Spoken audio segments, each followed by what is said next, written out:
I have a question for you today. How much stuff do you have? How many things do you have in your home?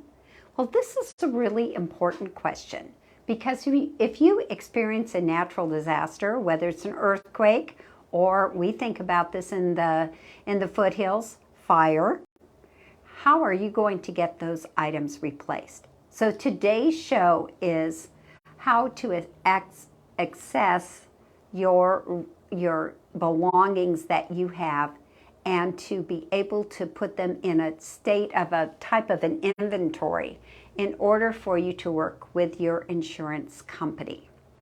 Now, many of you know the story. 27 years ago, my house burned down. Just my house, not my community. Didn't lose any neighbors' trees or their homes or the parks or the schools or the roads. It was a single house fire. It was a 2-alarm fire. And the house burned, except for one of the rooms was still standing, but it was damaged. Now, we'll come back to claiming on your insurance in a little bit. But before that, there is a step that you can do. Now, we've already talked about your grab-and-go bags and getting them packed. And we think about fire more in the foothills when it's hot and dry and there's drought conditions and we're worried about if we have a rain with lightning, and we're very psyched up if there's smoke in the air that we might need our grab-and-go bags. Now it is fall, and we've had the most gracious rainstorm, and we are so thankful for the rain. So I don't know if it's an official end of fire season, but it definitely is very close. So we've also had daylight savings. It's dark at 5 o'clock. You're not staying up looking at the sunset till 8:30. You're now going to bed maybe a little bit sooner, or you're in your home a little bit longer. So now you don't have an excuse. Now you can take an inventory of your belongings in your home. Now, I do have this booklet here that's provided by California Insurance Department, California Department of Insurance. This is a inventory for your entire house. Plus, they suggest that if you have more items than what's on this list, to add some supplemental pages. So for those of you who like to record your inventory by hand, I have a booklet for you. If you'd like to get a copy of this booklet, give me a call. Call CJ, 530-906-4715. But let's step back a moment. Why is it so important? I'd like you to look at your living room. And if you were to guess how many items were in your living room, would you say there were 12, 15? Couch, love seat, chair, 3 tables, a rug, a TV set. But you know what? There's so many more things in that room than those big items. They're pieces of art, framed pictures, sculptures, maybe large plants. Maybe there's a trunk. What is in that trunk? How many blankets and quilts are in that trunk? So these are all the extra things that you might not be thinking about. For me, I'm going to actually do it by hand because of the fact that it's easier for me to come back to it, keep it out at the kitchen table, and add things as I walk through. How many lamps do I have in the living room? So I figure I have about 25 items in my living room, and that's not a cluttered room by any chance. And maybe I'm going to be wrong once I get this filled out, and I'll be able to see how many items are there. Now, if you don't want to use this handwritten format, you can go to www.insurance.california.gov, and you can actually fill out your belongings that you have in your home right there in a computerized format. Or if you'd like to put them on an app, they actually have this for Androids and iPhones. You can do an app on your cell phone. That's really cool. So I'm going to put this little prop up here just to remind you that this is where you can reach out if you'd like to do that. Now, why is this important? As you know, when I had my house fire, I got a claim for the structure of the house. Actually, the outside walkways and plants that were destroyed because there wasn't any water turned on anymore. I actually had my car in the garage, so I had a claim for my car insurance because my mommy van melted.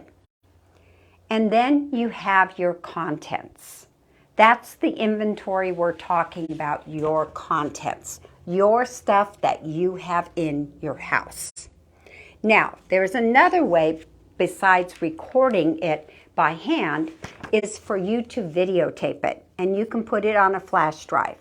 If you were to videotape each room, I suggest, and they suggest here, that you pull out every drawer and you state what's in your chest of drawers and state what's underneath your bed, what's inside that trunk.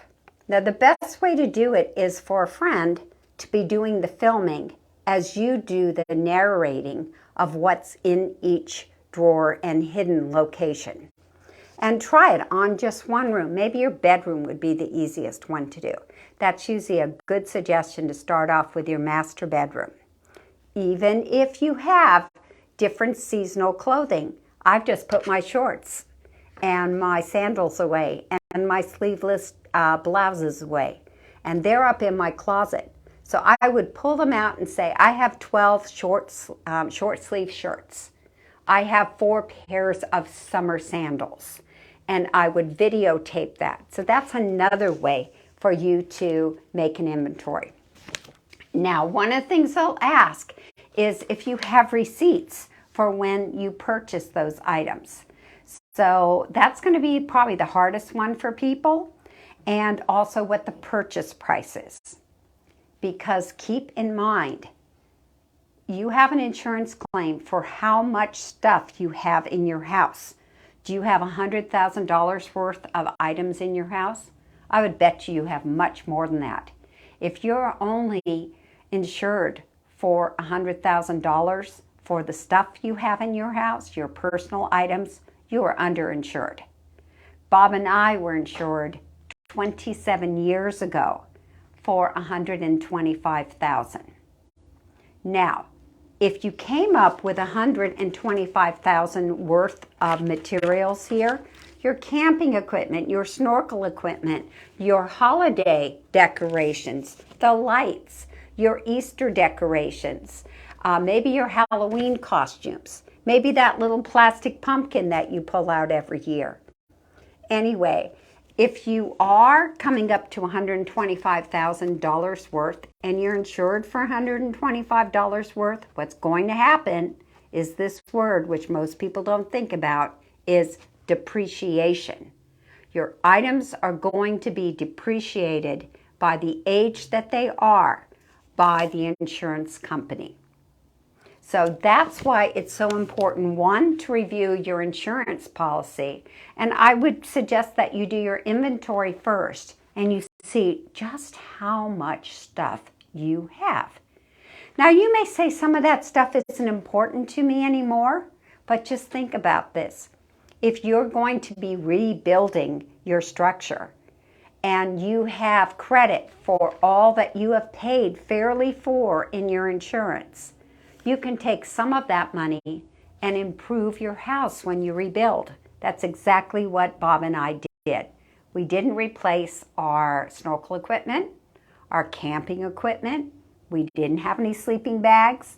We didn't have any snow clothing that we take to the ski slopes. And we took the monies from that and we tweaked out our home and made it a little bit bigger and a better home to live in. I got a walk-in closet. Never had one before then. And when we rebuilt our home, we had those monies to use in that way. So think about this. We had a company at the time, 27 years ago, that we hired. They are an inventory company. And 4 people showed up in work suits with little walkie-talkies, and they shuffled through the ashes of our home, and they documented for us 2 binders full of what our home had before the fire. The toaster oven. What brand was it? Where did they think we bought it from? Did we get it at Kmart or did we get it at Macy's? And they happened to categorize me as a Mervyn's shopper, for those of you who remember Mervyn's. And I got $12 per short sleeve shirt and $15 for a long sleeve Mervyn's shirt. And you could say, oh, but I paid more for something. And then you'd think, oh, you know what? I paid less for that. I got it on sale. So they did an average for us. We paid 27 years ago $3,000 for this company to create these 2 binders full with pictures of like items. They actually went through the ashes and found quarter-size pieces of pewter wine goblets. They asked me how many I had. I had 8 of them, and I got credit for every wine goblet that was melted in the ashes. Now, you could still use a inventory company, but really what would be better, besides not having to pay for somebody, is to do this inventory right now, whether it's on your phone, whether it's videotaped, or whether it's hand done, or a combination of those things. When a fire happens, there is so much emotional energy that's going on. I mean, one of the first questions you ask is, honey, did I burn the house down? Did I leave the iron on? Why did we have a fire? Did somebody leave something on that caused the fire? And of course, the insurance company is going to ask you if you deliberately set the fire on your house. They have to do that. It's a requirement. And it is like the biggest slap in the face when that question is asked of you. And you do get angry or shocked that they would ask you that. So with that being said, it's really an emotional time for you. And if I did not hire the inventory company, I would be on the ground with the ashes, finding the pewter melted goblets. And that would have been more of an emotional journey for me to grieve the loss of my furniture, to grieve the loss of my yearbooks, to grieve the loss of my Beatles memorabilia and the items that I just purchased the weekend before for birthday gifts, actually at Mervyn's. But all of those losses that I would have to grieve through, it would not be a good journey for me. And I'm so happy we hired someone. So what happened in our story is with these 2 very detailed binders of information, we came up to $200 and something worth of stuff. Now, we shouldn't get credit for $200,000 because we were paying on $125,000. Fair is fair. But we did get our full amount of our contents because we had a detailed inventory. So keep that in mind. If you start this process and prepare yourself, if you had a disaster, you would have this particular copy. Except, think about this, someone else needs to keep this copy, don't they? Yes, they do. You give it to a family friend, you leave it at work in a cabinet, you find a different location where it doesn't burn up. So this would also be a good plan to share this list with your family members.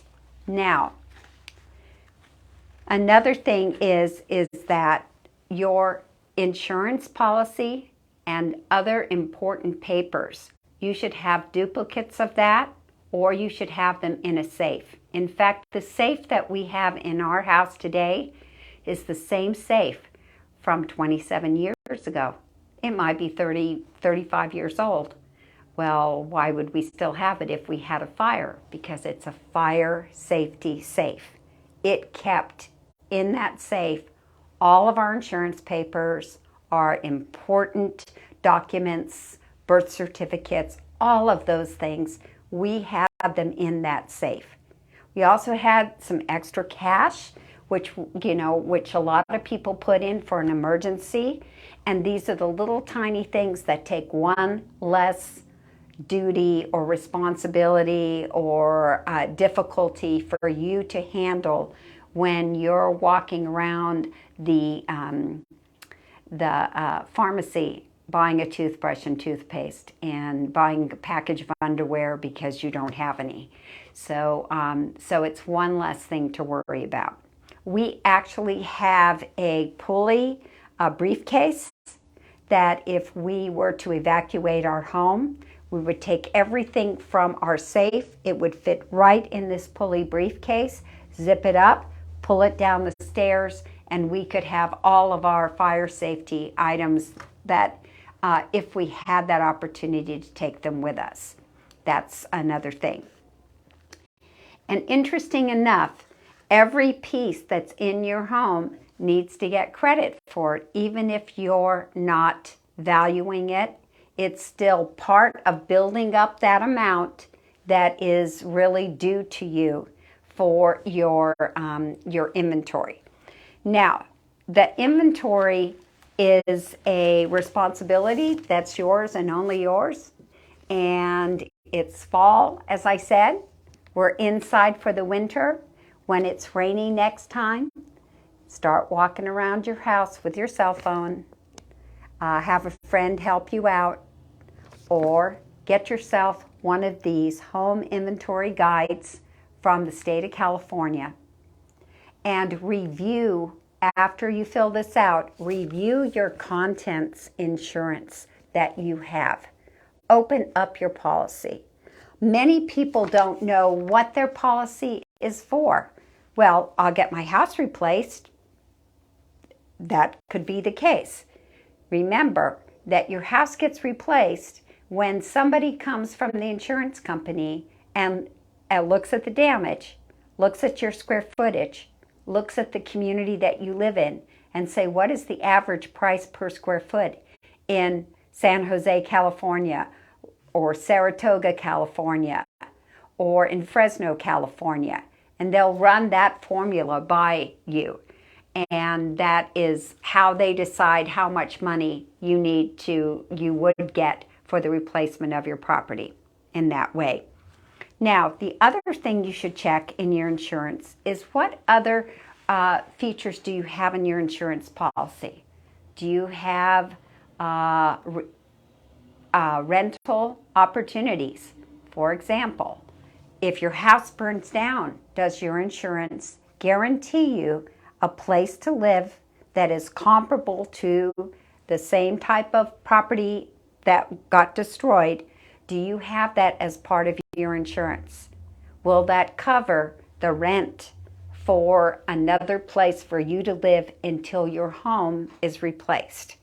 We had that as part of our insurance policy, and we also had no furniture. So there was furniture that was rented for us. I remember being very nervous about the furniture. I got some black plastic furniture couches that you could just wipe off because I had a 7-year-old and I was nervous about getting a white couch when I was selecting furniture. And they bring you an iron and silverware, plates, cups, towels, sheets, and it's all itemized, and you get it for so many months, and the insurance is paying for that, and also paying for your rental property.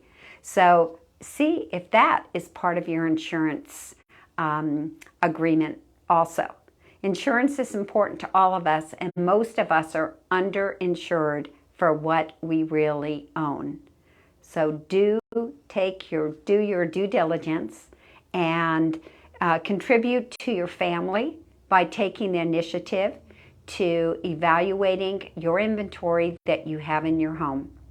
Again, I'm CJ Jenkins from Century 21 Cornerstone at Lake of the Pines, and here is the place that you can reach out online, which is www.insurance.ca.gov.